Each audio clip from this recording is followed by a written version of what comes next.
For 6 long months, the FBI had been chasing a ghost.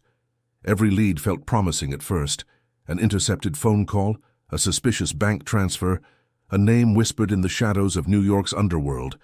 But each one unraveled into nothing. What was supposed to be the Bureau's crowning achievement of the year had turned into a slow bleed of resources and morale. Agents worked endless hours, files piled high on metal desks, and frustration spread like smoke through the corridors of the J. Edgar Hoover building. Newspapers mocked the Bureau with sharp headlines. "The FBI's phantom villain," one read, while another declared, "6 months, no capture." The American public, always hungry for certainty, was losing faith. Inside the Bureau, pride kept leaders from admitting the obvious: they were chasing the wrong man. And yet, in a quiet corner of Washington, D.C., someone far from their polished ranks would soon see what they had missed. Her name was Angela Brown, a maid at one of the capital's most prestigious hotels. She was the kind of woman society passed by without a second glance: uniform crisp, hair tied back, voice soft enough to never disturb the guests. But behind her calm eyes lay a sharpness no one suspected. Before Angela enters the story fully, let me ask you to subscribe to this channel.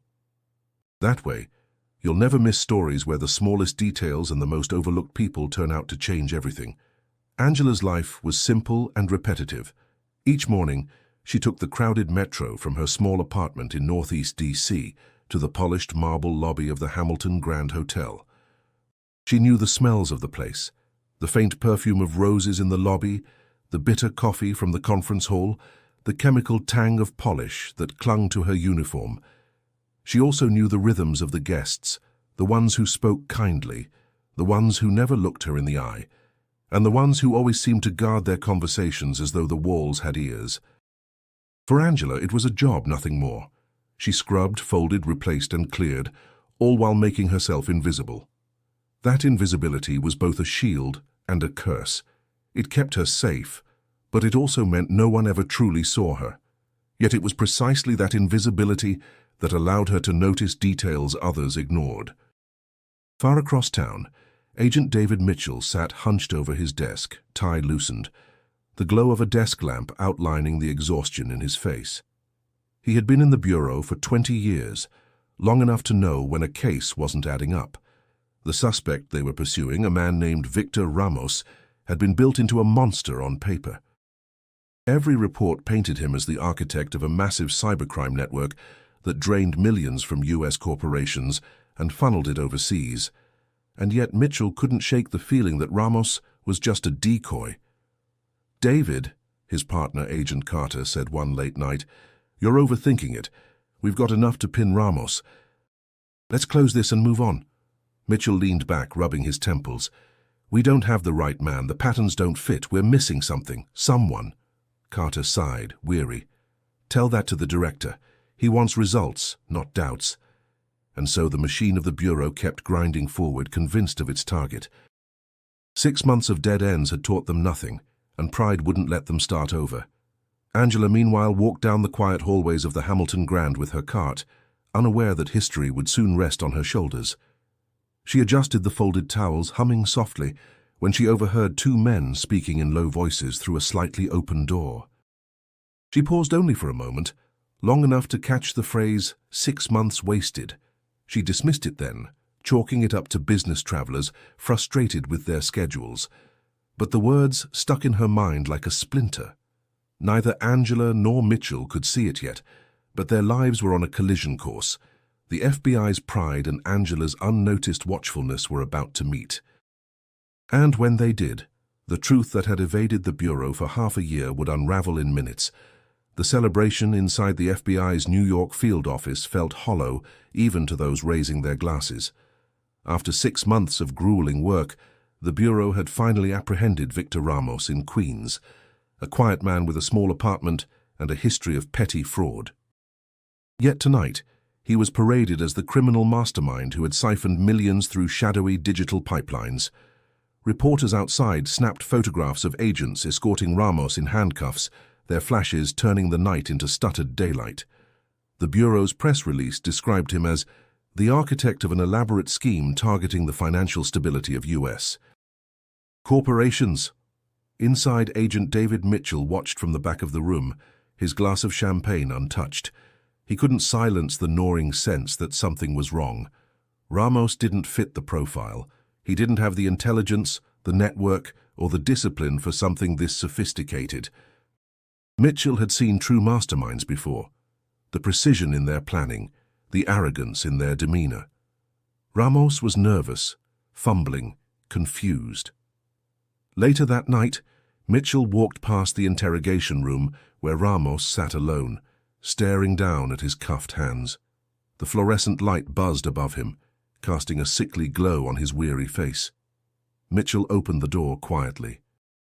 "Victor," he said, voice steady, "you understand what you're being accused of?" Ramos lifted his head, his eyes red-rimmed from hours without sleep. "They keep telling me I'm some genius criminal. Look at me.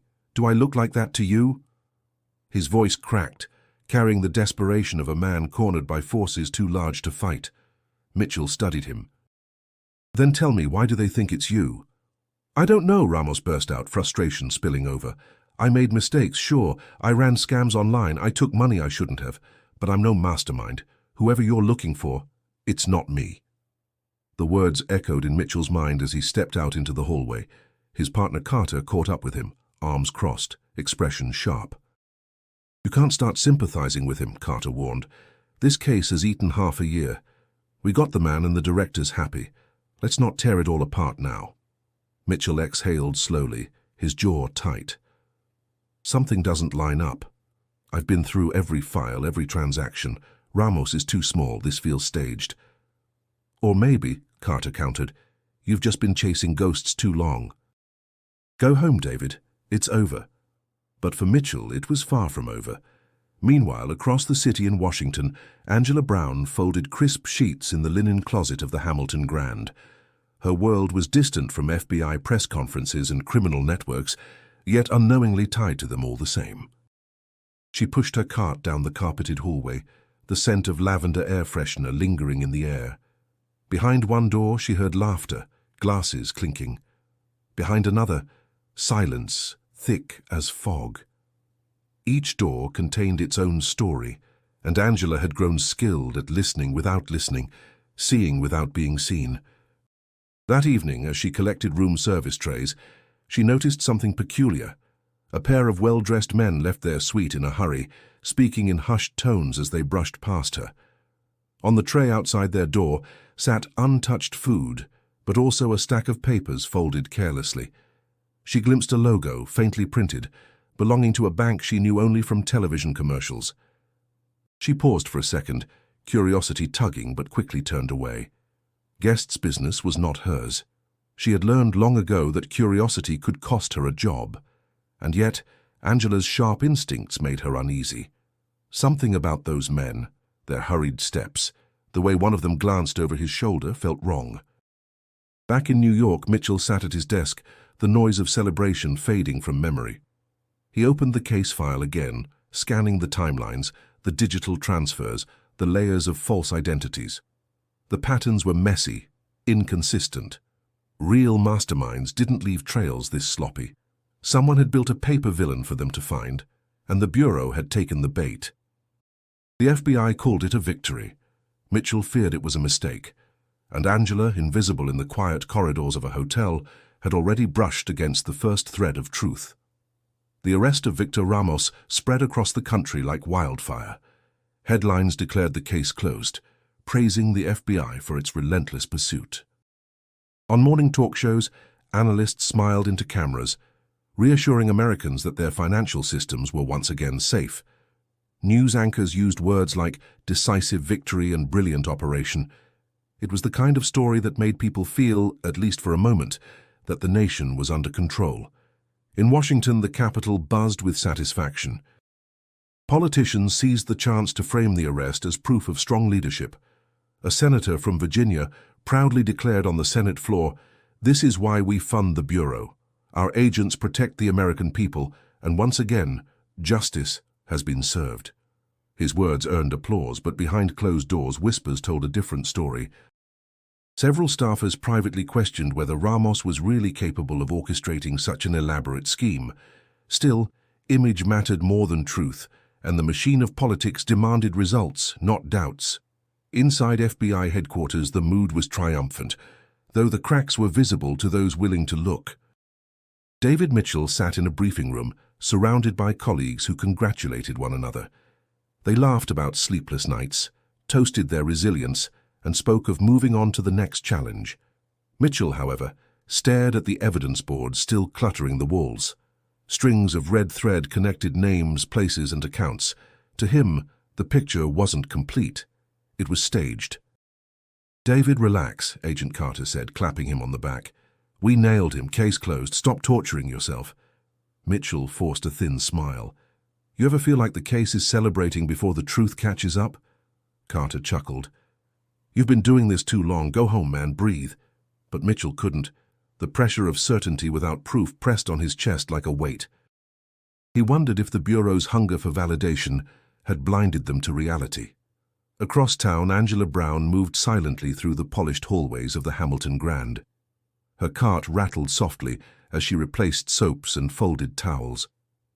The hotel was alive with its usual cast of characters: business travelers clutching phones, tourists snapping photos in the lobby, and political aides whispering in corners as though the marble walls were listening. Angela had grown used to blending into the background, but lately she felt the tension in the air. Some guests were on edge, their conversations clipped, their eyes darting to every corner. One evening, while dusting a suite, she overheard a man's voice, sharp and impatient, say, "They bought it. 6 months wasted on him. Now we can move." The words froze her in place. She had learned to tune out fragments of private conversations, but that sentence lodged itself in her mind. 6 months wasted. She replayed the phrase later as she rode the metro home, the train rocking gently through the tunnels. Around her, weary commuters stared at their phones, lost in their own worlds. Angela looked out the window at the blur of lights, heart unsettled. Who were those men? What did they mean? She told herself it wasn't her problem. She needed this job. She needed stability. At the same time, the public's relief was almost celebratory. Newspapers showed Ramos's mugshot beside captions about justice being done. Families felt safer, investors calmed their fears, and the government basked in the glow of victory. But deep beneath the surface, danger was still moving freely. The real architect had not been caught. Mitchell knew it in his bones, even if he couldn't yet prove it. Angela sensed it through whispers she was never meant to hear. Both lived in different worlds, yet both were inching toward the same truth. The country exhaled, convinced the storm had passed. But storms often gather strength in silence, waiting for the right moment to break. Victor Ramos sat hunched over in the cold metal chair of the interrogation room, his wrists cuffed tightly to the table. His eyes were hollow, ringed with exhaustion, and his voice rasped with the dryness of a man who had pleaded too many times without being heard. He was not the picture of a criminal mastermind. He was the picture of a man drowning. "Please," Ramos whispered, staring at the mirrored glass he knew concealed watchful eyes. "You've got the wrong person." When Agent David Mitchell entered, Ramos flinched, his body tightening as though bracing for another blow. Mitchell sat across from him, calm, notebook closed. For a long moment he just studied the man in silence. "You've said that before," Mitchell finally said, voice low. "But why should I believe you? Everyone in your position claims innocence." Ramos shook his head desperately. "I didn't do half the things you're saying. I skimmed money, yes. I sold stolen credit card numbers. But that's it. I don't have the brains for what you're accusing me of. I barely made rent. Look at me." He slammed his cuffed hands against the table, the metal clanking in frustration. Mitchell leaned forward, his eyes narrowing. "Then who does have the brains? If you're not the architect, who are you covering for?" "I don't know," Ramos nearly shouted, his voice cracking. "I swear, I don't know. But I'm not your man. I'm just convenient." The word convenient stuck in Mitchell's mind like a thorn. He left the room without replying, closing the door softly behind him.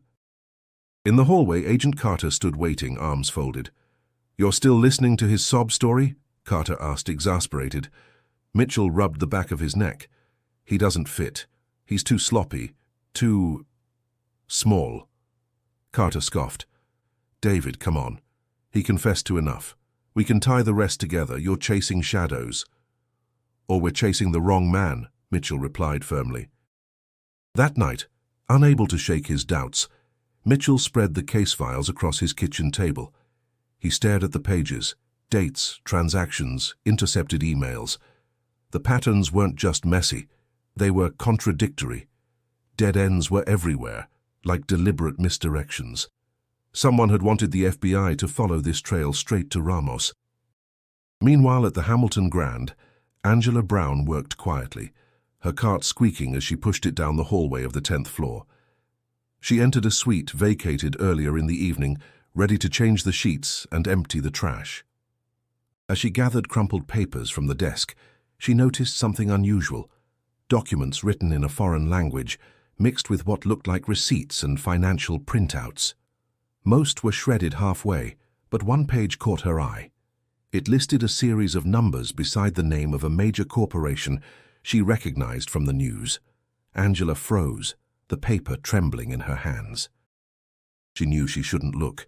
She was a maid, not an investigator. But curiosity tugged at her and unease pressed on her chest. She quickly stuffed the paper back into the trash and continued her work, heart pounding. Later, while vacuuming, she heard voices filtering through the thin walls from the neighboring suite. "They'll never know," one man said. The bureau swallowed it whole. Angela paused, her hands tightening around the vacuum handle. She didn't catch the rest, but those words, paired with the papers she had just seen, left her shaken. She told herself again it wasn't her place, yet something deep inside whispered that she had just brushed against something dangerous. Mitchell, far away in his apartment, circled numbers on his files until dawn, frustration burning in his chest. Angela, alone on the metro ride home, stared at her reflection in the dark glass, unsettled by words she wished she hadn't heard. The truth was out there, hiding in plain sight. One man pleaded in vain, one agent questioned everything, and one woman quietly carried fragments of a puzzle she didn't yet know she was holding. Agent David Mitchell walked the sterile corridors of FBI headquarters with a weight pressing on his shoulders. The celebration of Ramos's arrest had soured, at least for him. Everywhere he turned, colleagues slapped each other on the back, congratulated themselves, and filed reports with satisfied grins. Yet Mitchell saw cracks widening in the case like fractures in glass. Each inconsistency whispered the same truth. They had the wrong man. He entered the director's office late in the afternoon, file in hand, hoping logic could cut through pride. The room smelled faintly of leather and old coffee, the director seated behind his massive oak desk. "Sir," Mitchell began, steady but urgent, "I've reviewed the data again. Ramos doesn't have the technical capacity or resources for this operation. We're forcing the pieces to fit. If we close the book now, the real perpetrator will vanish." The director leaned back, expression cold. "Mitchell, do you realize what you're suggesting? 6 months of manpower, millions in taxpayer dollars, and the political capital we've secured from this arrest. Are you telling me all of that is wrong?" "I'm saying the evidence doesn't add up," Mitchell insisted. The director's voice sharpened. "No, what doesn't add up is your refusal to accept victory. Drop this obsession, or you'll find yourself reassigned to something less critical." Mitchell left the office with his fists clenched, the sting of humiliation and frustration burning through him. He felt the walls of bureaucracy closing in, forcing him into silence. But his instincts screamed too loudly to ignore. Across the city, Angela Brown carried her cart through the dimly lit hallways of the Hamilton Grand. The hotel hummed with its usual chorus, the soft murmur of televisions behind closed doors, the muted laughter of travelers at the bar, the clink of ice in glasses. Yet Angela felt the air was different, thicker, tense. She noticed a recurring pattern. Packages delivered to a set of guests on the 12th floor always arrived late at night. The boxes were small, plain, unmarked. No one signed for them, and within hours, housekeeping was called to remove carefully destroyed packaging. Angela found shredded cardboard in trash bins, cut into precise strips as though someone had erased every trace of their origin. One evening, while replacing toiletries in a bathroom, she overheard two men talking in the next room. Their voices were sharp, clipped. "We have to move faster," one said. "Not until we're sure they've stopped looking," the other replied. Angela froze, hands still on the counter, her pulse hammering in her ears. She tried to calm herself, reminding her heart that she was just a maid, not part of their world. But she couldn't ignore the feeling that their words tied into the same unease she had felt when she glimpsed those financial documents. Back home that night, she sat at her small kitchen table, the hum of her refrigerator filling the silence. She wanted to tell someone, anyone. But who would listen? She was a maid in a luxury hotel, invisible to most guests, unimportant to her supervisors. If she claimed she had overheard something suspicious, they'd laugh, or worse, fire her for prying. Angela stared at her calloused hands, frustration and fear twisting inside her. She thought of her mother's voice, always urging her to keep her head down, work hard, and never make herself a target. It had kept her safe, but now that advice felt like a chain. In New York, Mitchell sat alone in his office long after everyone else had gone home. He sifted through pages of data, chasing fragments of truth. Every misaligned date, every irregular transfer, every false lead pointed to the same haunting conclusion. They weren't done. The enemy was still out there, hidden in plain sight. Angela lay awake in her small bedroom, the city lights bleeding through the thin curtains. The memory of those men's voices wouldn't fade.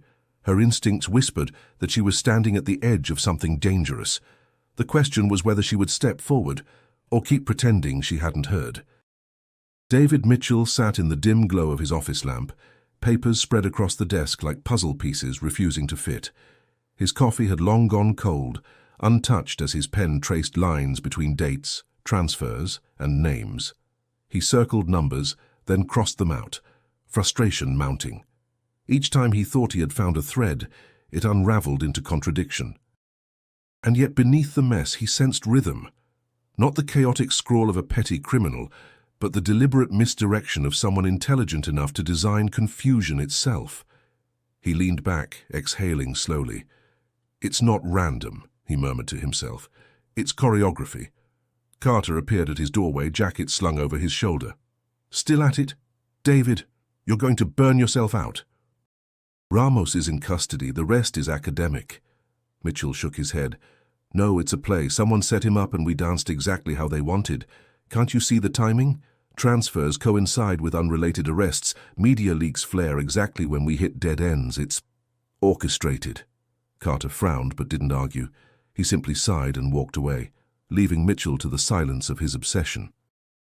Across the Potomac, Angela Brown polished the brass handles of a conference room door at the Hamilton Grand. Around her, executives in tailored suits filed in, their voices sharp and hurried. She kept her head down, blending into the wallpaper, but as she turned to leave, a phrase caught her ear. "Delivery deadlines. If the package doesn't arrive tonight, we lose the whole schedule." Angela's hand tightened on her cart. She didn't mean to listen, but the words hooked her. She moved quickly down the hall, heart thumping, repeating the phrase silently. Delivery deadlines. The men hadn't been talking about shipping errors or office supplies. She knew it instinctively. Later, in the service elevator, Angela leaned against the wall, closing her eyes for a moment. She remembered the unmarked boxes she had seen nights before, shredded in pieces by morning. She remembered the papers with foreign writing. Piece by piece, her mind began to connect details she had never allowed herself to examine closely. Her instincts whispered, these men weren't businessmen at all. Back in his office, Mitchell spread maps across his desk, red circles marking hotels, financial districts, and transport hubs. He began matching timestamps of wire transfers with travel logs. When he lined them up, his breath caught. The same luxury hotel kept reappearing. Washington, D.C., New York, even Chicago, the Hamilton Grand. Mitchell tapped the pen against the hotel's name. "Why there?" he muttered. "What makes it their anchor?" Angela, meanwhile, prepared rooms on the 12th floor that evening. The air felt heavy with secrets. She knocked gently, entered, and began replacing toiletries. On the desk, she noticed an envelope partially tucked under a laptop. She fought the urge to look, but her eyes betrayed her, landing on a number scrawled across the front. "Hair sequence too long to be random," she whispered it quietly, memorizing as best she could before retreating. Walking down the hallway, her pulse raced. She knew she couldn't tell anyone. Her supervisor would dismiss her, guests would call her a liar, and the hotel valued silence above all else.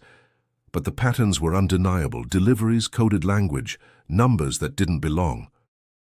Angela paused by a window overlooking the city, her reflection staring back at her. She felt a strange blend of fear and clarity. For the first time, she realized she was standing in the middle of something vast, dangerous, and deliberate. Mitchell stared at the same patterns in his office miles away, frustration mingled with resolve. They did not know each other. They had never spoken.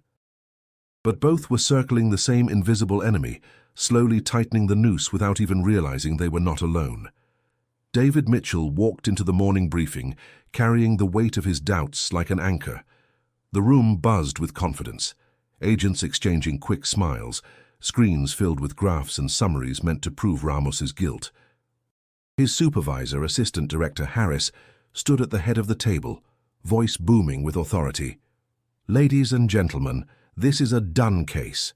The Department of Justice is satisfied, the Senate Oversight Committee is satisfied, and the American people are satisfied. Our job now is to prepare testimony and move forward." Applause broke across the room. Mitchell sat still, his jaw tight. He tapped his pen against the notepad in front of him, debating whether to speak. Finally, he raised his hand. "With respect, sir," he began, his voice steady, "the data doesn't align. Ramos is incapable of sustaining this level of operation. We're ignoring inconsistencies that point elsewhere." The room fell silent. Harris's eyes narrowed. "Are you questioning the Bureau's conclusion?" "I'm questioning the evidence," Mitchell replied firmly. "If we stop here, we're leaving the real orchestrator free to continue." Harris's voice hardened. "That's enough. You're undermining months of work. I suggest you remember your place before you lose it."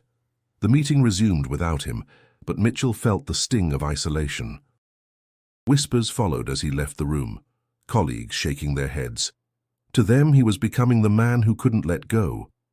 That evening in Washington, Angela Brown entered a suite on the 12th floor with her cart, the familiar scent of cologne and burnt coffee greeting her. She moved quietly, gathering glasses and folding discarded clothes, until she noticed the faint glow of a laptop left open on the desk. She shouldn't look. She knew the rule: touch nothing personal. But curiosity gripped her. The screen displayed a document filled with names, account numbers, and what looked like delivery routes. Angela froze, her eyes racing across the words. Then she heard footsteps approaching in the hallway. Heart pounding, she ducked behind the curtain, holding her breath. 2 men entered, their voices sharp. "We can't risk delays. The shipment must move by Friday." "It will," the other replied. "The Bureau's blind. They're celebrating their trophy." Angela pressed her hands against her chest, trying to muffle the sound of her heartbeat. She peeked through the curtain, catching sight of one man typing furiously, then sliding a USB drive into his pocket. The other tossed papers into a small trash bin and lit a match, the smell of burning paper filling the air. She wanted to scream, to run, to do anything but stay hidden. Yet she forced herself to remain still, memorizing what she could. Numbers, names, even the angle of the man's wrist as he wrote. After several tense minutes, the men left, the door slamming shut behind them. Angela emerged slowly, legs trembling. She glanced at the smoldering papers, ashes curling into the air. Part of her wanted to grab something, any proof, but fear held her back. She quickly finished tidying, her hands unsteady, and left the suite with a weight pressing on her chest. On her metro ride home, she stared out the window, the tunnels rushing by like dark rivers. She replayed every detail in her mind: the USB drive, the burning papers, the cold assurance in their voices. She asked herself 100 times whether she should speak up, but who would believe her? She was just the maid. Mitchell, alone in his apartment that night, looked over his files again, exhaustion heavy in his bones. He muttered aloud, "We're being played." Angela, lying awake in her small bed, whispered to herself, "Something's wrong. I know it." Both, in different corners of the same storm, felt the walls closing tighter. The truth was within reach, but danger pressed closer with every passing day. Angela Brown arrived at the Hamilton Grand early the next morning, her uniform freshly pressed, her steps heavy with the weight of secrets. She wheeled her cart through the gleaming lobby, where businessmen barked into phones and tourists marveled at chandeliers. To everyone else she was invisible, a figure in the background, faceless and silent. But inside her thoughts roared. She couldn't shake the images from the night before. Burning papers, whispered deadlines, the USB drive slipped into a pocket. The memory gnawed at her, urging her to speak. Summoning courage, she went to her supervisor, Mrs. Keating, a stern woman with sharp glasses and a voice clipped like scissors. "Excuse me, ma'am," Angela said softly, wringing her hands. "I overheard something in one of the suites yesterday. I think it might have been important, dangerous even." Mrs. Keating barely looked up from her clipboard. "Angela, we don't listen to guests, we don't get involved. That's hotel policy." "Do you understand?" "Yes, ma'am, but—" "No buts." Keating's eyes finally met hers, cold and dismissive. "You keep your head down, do your work, and you'll keep your job. If I hear you've been snooping, you won't be here long." The words cut deep. Angela nodded, swallowing her protest. She returned to her cart, her chest tight with frustration. She had tried to speak, and the door had slammed shut. At that same hour in New York, David Mitchell stood on a crowded street corner, collar turned up against the biting wind. He was working undercover, trailing a contact who had surfaced in the wake of Ramos's arrest. Mitchell's instincts had pushed him back into the field, chasing faint signals through the financial district. He watched as the man entered a bank, exchanged envelopes and disappeared into the crowd. Mitchell snapped photos discreetly, his heart hammering with the knowledge that the case wasn't dead. It was evolving. By late afternoon, Mitchell was back in Washington for a briefing. As he crossed the polished lobby of FBI headquarters, his phone buzzed with an encrypted tip. The location tied directly to the Hamilton Grand. His pulse quickened. Hours later, Angela was polishing silver in the hotel lobby when she noticed a man pass by, his posture firm, his eyes scanning the room with quiet intensity. She didn't know his name, but something about him struck her. He didn't move like a guest, he moved like someone searching for answers. Mitchell, focused on his task, didn't see her at all. Their paths crossed in silence, two lives brushing against each other for the first time, yet neither realizing the connection they shared. Upstairs, Angela pushed her cart toward the 12th floor again. The corridor seemed longer than usual, the air colder. She kept her eyes down, but she felt watched, as though the walls themselves knew her secret. At one door she paused, hearing voices inside. "Transfer confirmed. We move the next shipment at dawn." "And the Bureau?" "Still chasing their trophy. They're blind." Angela pressed her hand against the cart to steady herself. The same words, the same certainty. They knew the FBI was lost in the wrong hunt. Downstairs, Mitchell requested access to guest records, but the hotel's staff stonewalled him with polite refusals. "Privacy policy," they insisted. He left the desk frustrated, convinced the hotel was more than a place for wealthy travelers. As night fell, Angela walked past the bar, where men in expensive suits laughed over glasses of whiskey. She wondered how many of them were tied to what she had overheard. She wondered how long she could carry this burden alone. And in that same hotel, Mitchell prepared to return the next day more determined than ever. They had brushed shoulders without knowing it. Two separate lives, one truth circling them both. Fate was tightening its grip, pulling them closer to the collision neither could avoid. Angela Brown sat at her small kitchen table that night, the hum of the refrigerator filling the silence. Her dinner, a bowl of soup, had long gone cold. In front of her lay a small spiral notebook, the kind she used for grocery lists. For the first time, she considered using it for something else. With hesitant strokes, she began jotting down fragments she had overheard, Delivery deadlines, shipment at dawn, 6 months wasted. Her handwriting was neat but nervous, as if the letters themselves feared being discovered. Each word carried weight. She paused often, tapping the pencil against the page, asking herself if she was being reckless. If anyone found her notes, would they think she was spying? Would she be accused of making up stories? Still, the alternative, forgetting what she knew, felt heavier. She closed the notebook carefully and slipped it beneath a stack of towels in her closet, her secret hidden in plain sight. Across the city, David Mitchell sat in his office staring at a board cluttered with photos, names and arrows.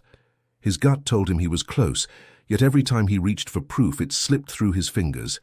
He muttered to himself, "There's a pattern here. I just need the right lens to see it." Exhaustion tugged at him, but determination held stronger. At the Hamilton Grand, Angela returned to her shifts the next day. She moved through the 12th floor with practiced silence, her cart rattling softly on the thick carpet. As she worked, she stole glances at door numbers, memorizing which rooms seemed to rotate occupants too quickly, which ones received packages late at night. She added these details to her mental map, determined to transfer them later into her hidden notebook. By mid-afternoon, while stripping a bed, she found something unusual tucked between the sheets. A small receipt, wrinkled but legible. The print showed a purchase made in cash at a shipping center across town. Angela's heart raced. She slipped it into her pocket, her mind screaming warnings. Yet her hands moved calmly, trained to never betray her inner storm. That evening on her ride home, she opened the receipt again, staring at the address. It was nothing more than a piece of paper, but to her, it felt like a lifeline, proof that she wasn't imagining things. Meanwhile, Mitchell's digging brought him back to the same hotel name again, the Hamilton Grand. His files, his tips, his surveillance, all of it circled the same location like a hawk orbiting prey. He leaned back in his chair, rubbing his temples. If this is their base, he thought, then everything we've missed is sitting right under our noses. Angela returned home late, fatigue pressing into her bones, yet her mind refused rest. She retrieved her notebook, writing down the shipping center's address beneath the other fragments. She felt both fear and a strange surge of control. For the first time, she wasn't just overhearing, she was documenting.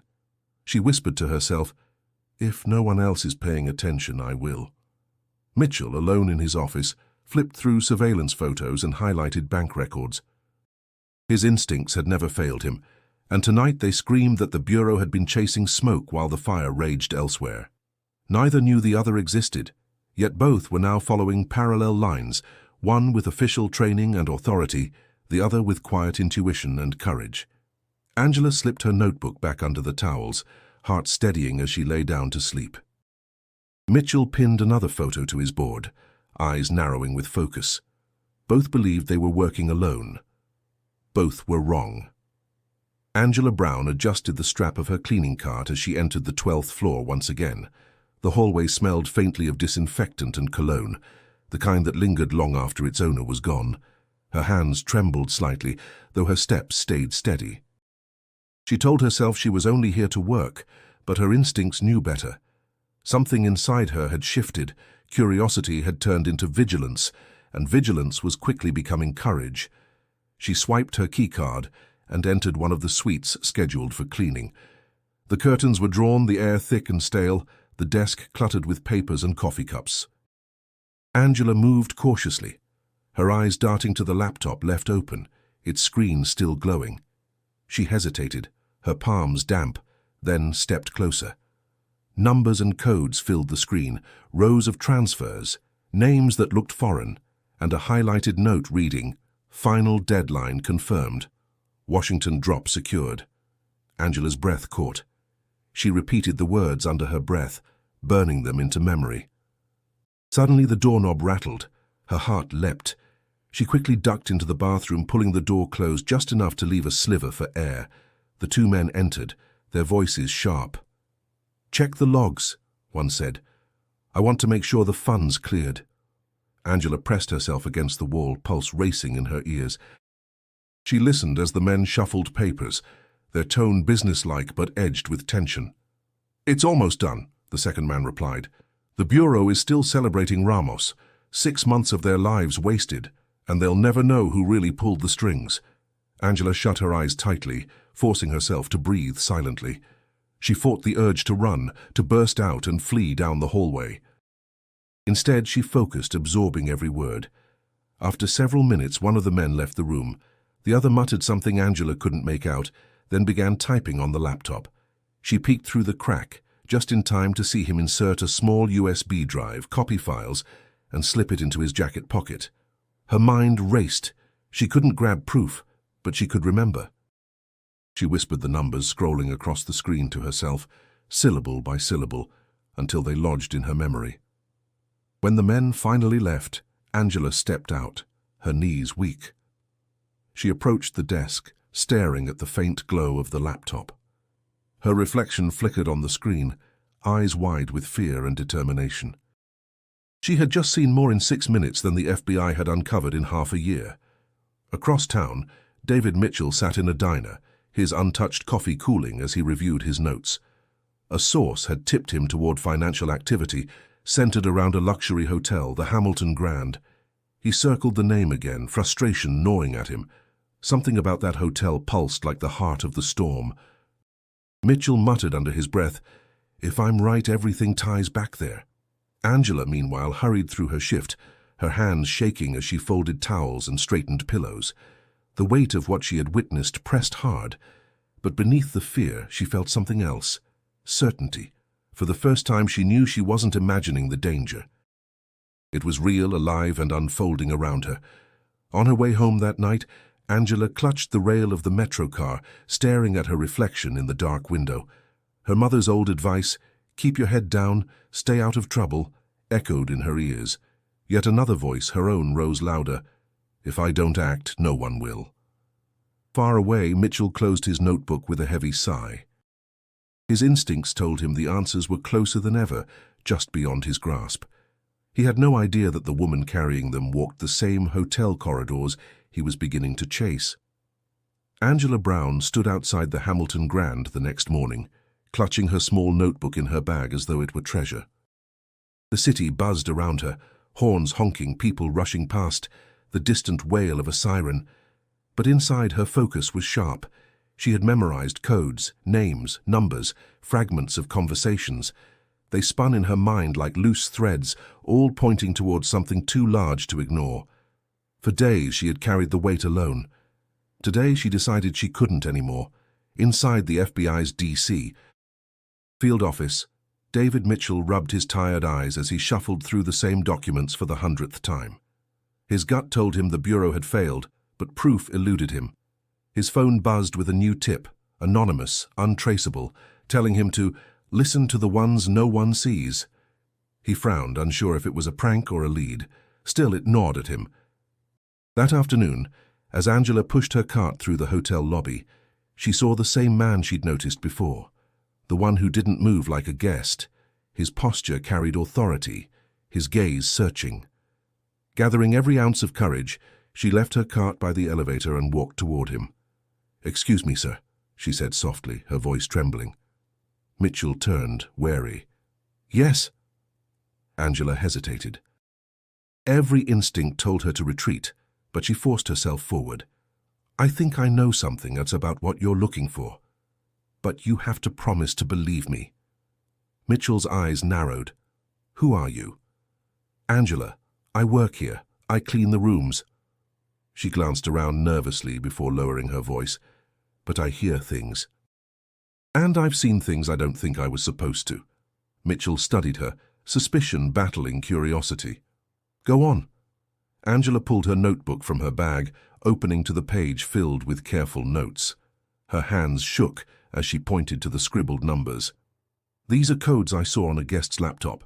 I memorized them, and here, these are things I overheard. Deliveries, deadlines, names. They burned papers, but I remembered what I could." Mitchell scanned the notes, his skepticism fading into astonishment. His pulse quickened as the numbers fell into place against patterns he had been chasing for months. "Wait," he muttered, pulling out his own files.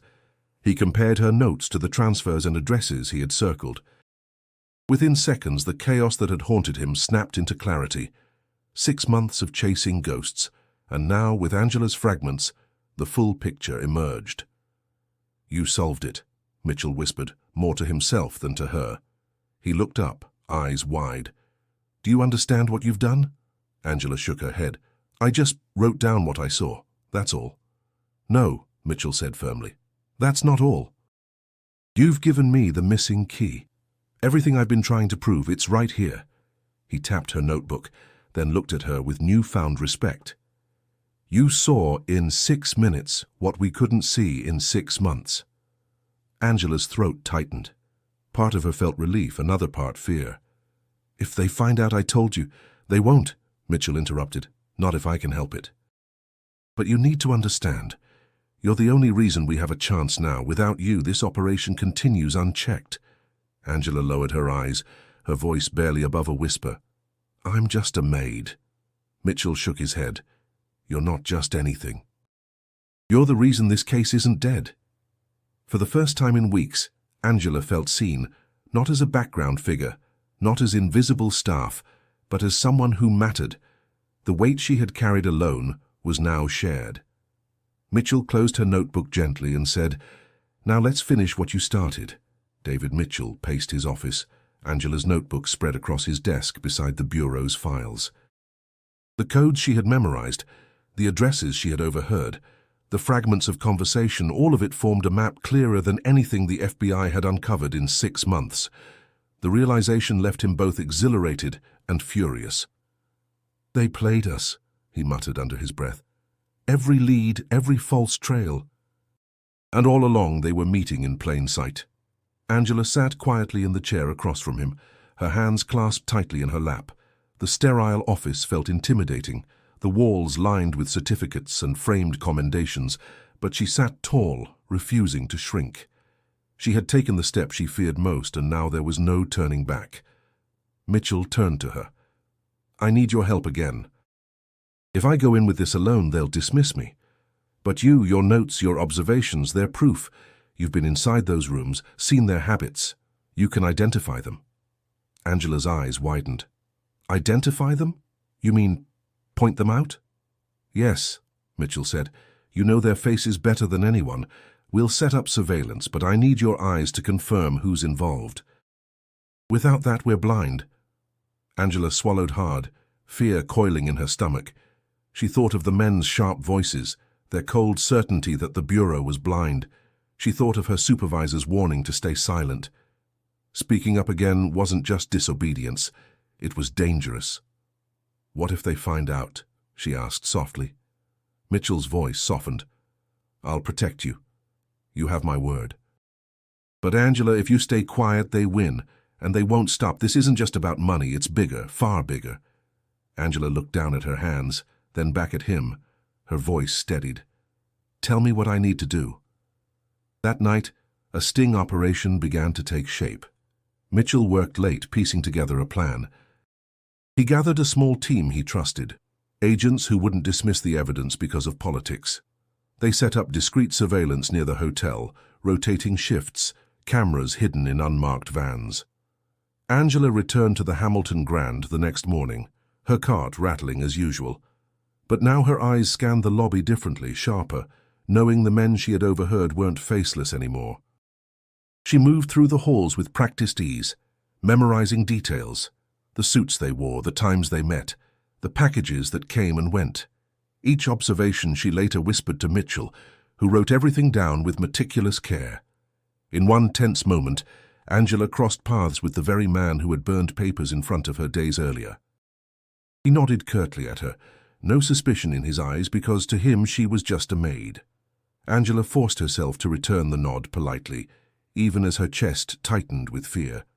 Once he disappeared into the elevator, she exhaled shakily and scribbled the time and room number onto a scrap of paper hidden in her pocket. That night, Mitchell read her notes. "This is it," he said, pointing to the times. "They're meeting on a schedule. Every detail you've logged fits with the transfer windows. We're closing in." Angela sat across from him, still trembling from the day's close call. "They don't even see me," she whispered. "I'm invisible to them." Mitchell looked at her intently. "That's your strength. They'll never expect you to be the one who sees everything. Angela felt the truth of his words. What once had been her burden, her invisibility, was now her weapon. And as Mitchell's team moved into position, Angela realized she wasn't powerless anymore. She was part of something larger, and the choices she made from here could change everything.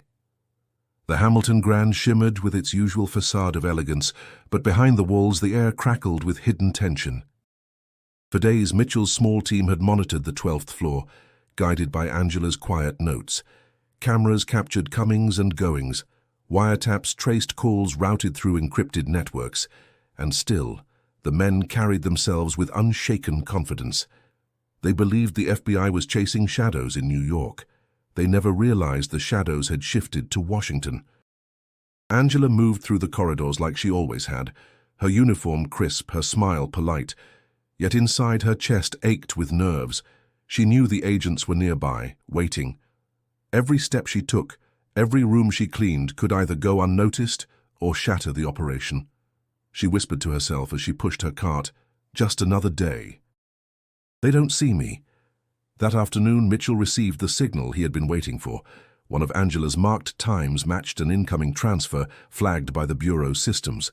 The pieces aligned perfectly.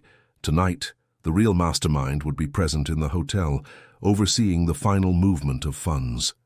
Mitchell's jaw tightened. "This is it," he told his team. "We move tonight." Angela overheard those words as she handed him her last set of notes for the day. Her stomach turned cold. "What if something goes wrong?" she asked, her voice low. Mitchell looked her in the eye. "It won't. You've done your part. Stay invisible just like you've always been. We'll handle the rest." But Angela knew she couldn't fully detach. She had seen too much to pretend she was just the maid again. Night fell, and the sting unfolded with precision. Agents disguised as hotel staff moved into position. Unmarked vans waited outside, antennas humming quietly. Inside the suite the men gathered, voices raised in quiet triumph. The ringleader, a tall man with sharp features and a calm arrogance, poured himself a glass of scotch. "To the Bureau," he sneered, raising his glass. 6 months blind, and still blind." Angela, passing the door with her cart, caught those words and clenched her fists. For the first time, she felt anger stronger than fear. She didn't just want to survive this. She wanted them stopped. Moments later, Mitchell's voice crackled through the earpieces of his team. "Go." The agents burst into the suite, weapons drawn, voices commanding. "FBI, hands where we can see them." Chaos erupted. Chairs toppled. Papers flew. The men froze, some reaching instinctively for hidden phones, others raising their hands. The ringleader stood still, smirking as though the raid amused him. But when Agent seized the laptop on the desk and the USB drive in his pocket, his calm expression faltered. "Game's over," Mitchell said, stepping into the room. The man sneered. "You think you've won? You were chasing the wrong man for half a year. That stain doesn't wash off." Mitchell's eyes hardened. "Maybe. But you underestimated who was watching you all along." Outside in the hall, Angela paused, her hand resting on her cart. She listened to the shouts, the shuffle of feet, the crackle of radios. Relief and exhaustion washed over her. She had no badge, no weapon, no recognition, yet she had played the quiet role that turned the tide. Within minutes, the ringleader was in cuffs. Evidence secure, the operation dismantled. Mitchell stepped back into the hallway, locking eyes with Angela. For a brief second, he gave her a nod of gratitude, not the kind given out of politeness, but one carved from respect. Angela nodded back, her throat tight. She didn't need the world to know her part. In that single glance, she understood. The truth was enough. The mastermind had fallen. The game had shifted. And in the silence that followed, Angela realized her life would never again feel as invisible as it once had. The following morning, Washington buzzed with whispers of the FBI's quiet but decisive operation at the Hamilton Grand. Newspapers carried vague lines about a major breakthrough, but the details were deliberately thin. Official statements credited Bureau intelligence, avoiding mention of the mistakes that had preceded the capture. Inside headquarters, relief mingled with pride. But David Mitchell knew the truth. The true turning point hadn't come from within the bureau. It had come from Angela Brown. He found her in the hotel's break room later that day. Angela sat at a small table, sipping weak coffee from a paper cup, her posture weary but dignified. The faint circles under her eyes told the story of sleepless nights and the weight of secrets carried too long. When Mitchell entered, she straightened instinctively, unsure of how much she was allowed to acknowledge. "You shouldn't be here," she said softly, glancing toward the hallway. Mitchell smiled faintly. "Don't worry, I'm not here to cause you trouble. I just came to say thank you." Angela shook her head. "I didn't do anything official. You and your team are the ones who made the arrest." Mitchell leaned forward, his voice firm. "Angela, don't diminish what you did. Without your courage, we'd still be chasing the wrong man. You saw what no one else could because you were willing to notice what others ignored. That's not luck. That's strength." Her eyes welled with emotion, though she tried to hide it. For so long, her role had been one of invisibility, the maid who slipped in and out of rooms without leaving a trace. Now, someone was telling her she mattered. "I only did what felt right," she whispered. "And that," Mitchell said, "is exactly what makes it extraordinary." For the first time in days, Angela allowed herself a small smile. She didn't need headlines or applause, just this acknowledgement was enough. As the hours passed, she returned to her duties, but everything felt different. The hallways she had walked for years no longer felt like chains binding her to silence. She held herself straighter, her steps more assured. The guests still treated her as invisible, but inside, she knew better. She had been underestimated her entire life, and now she had proof that invisibility could hold power. That evening, Angela returned home to her modest apartment. She set her notebook on the kitchen table, flipping through the pages filled with scribbles. Each line told the story of her quiet bravery. She considered throwing it away, erasing the evidence of her involvement, but instead, she placed it carefully in a drawer. Not as proof for anyone else, but as a reminder to herself that she was capable of more than she had ever believed. Meanwhile, Mitchell faced the Bureau's leadership in another closed-door meeting. They praised the operation's success but avoided mention of Angela's role. Pride kept them from admitting the months of wasted effort. Mitchell listened quietly, nodding at the right times, but inside he burned with frustration at their refusal to acknowledge the truth. After the meeting, Carter approached him. "So what happens now? You think they'll ever admit we had the wrong guy?" Mitchell shook his head. "No, they'll bury it, but I know. And Angela knows. That's enough for me." Carter studied him, then smirked. "You've changed, David. Maybe chasing the truth isn't so lonely after all." Mitchell didn't answer. He simply thought of Angela's steady gaze, her quiet determination, and the courage it had taken for her to step out of invisibility. For her, life at the Hamilton Grand would continue, but she carried herself differently now.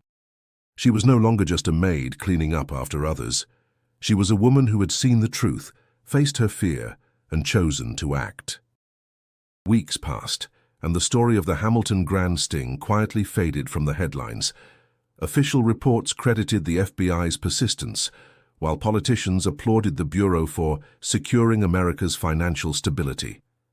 Nowhere in the press releases was there mention of a maid who had seen what no one else did. The Bureau's pride demanded silence, but for those who knew the truth, silence didn't erase reality. David Mitchell walked out of headquarters one crisp morning, the chill of early spring in the air. He carried a sense of closure, though not triumph. The case was finished, the mastermind behind bars, but the victory didn't belong to the Bureau alone. It belonged to Angela Brown. He thought of her often, the way she had sat nervously in his office, clutching her notebook like a shield, yet offering clarity that had changed everything. At the Hamilton Grand, Angela polished silver trays in the back room, humming softly. Life had returned to routine, beds to make, halls to clean, guests to serve. Yet she moved differently now, her shoulders squared, her steps firm. To her colleagues, she was the same Angela who blended into the background, but inside she carried a quiet pride. She had looked fear in the eye and refused to turn away. One afternoon, as she was leaving the hotel, Mitchell appeared at the entrance. He wasn't in his usual suit and tie, just a plain jacket, blending into the crowd. Angela stopped in surprise, then smiled faintly. "I didn't think I'd see you again," she said. "I had to," Mitchell replied. "There's no medal, no ceremony, but I wanted you to hear it from me again. You made the difference." Angela shook her head modestly. "I only noticed what no one else did." "And that," Mitchell said, "is exactly why it mattered. Don't ever forget it." They stood in silence for a moment, the city's hum around them. Angela felt gratitude, not for recognition, but for being seen. It was enough. As Mitchell walked away, Angela turned toward the metro, the evening sun casting long shadows on the pavement. She thought about the past months, the fear that had nearly silenced her, and the courage that had pushed her forward. For years she had believed her life was meant to stay small, unnoticed. But now she carried a truth no one could take from her. Invisibility had never meant insignificance. The world still rushed past her, people brushing by without a glance, but she no longer saw herself the same way. Each step she took felt purposeful, each breath steady. The city lights flickered to life as she descended into the metro, and for the first time in a long time, she smiled. Meanwhile, inside the bureau, Mitchell's name was restored, his instincts vindicated. His colleagues moved on to other cases, but he carried this one differently. It had taught him that sometimes the answers didn't come from databases or surveillance, but from the unnoticed, the overlooked, the voices no one thought to hear. And he would never again underestimate them. Angela returned home that night to her small apartment, set her shoes aside and opened the drawer where her notebook lay. She didn't need to write in it anymore, but she didn't throw it away. It was a reminder of the night she chose courage over silence. She closed the drawer gently, her reflection in the glass window stronger than before. And so the story of a wrong man chased for 6 months, and a black maid who solved the case in 6 minutes, reached its quiet end. Not with headlines or fanfare, but with the lasting strength of one woman's choice to act. Before we close this story, remember, sometimes the most powerful voices are the ones no one expects to hear. And if you've been moved by Angela's courage, subscribe to this channel for more stories that reveal the extraordinary in the ordinary. And don't stop here. Click the video suggested on your screen to keep uncovering stories that will stay with you long after they're told.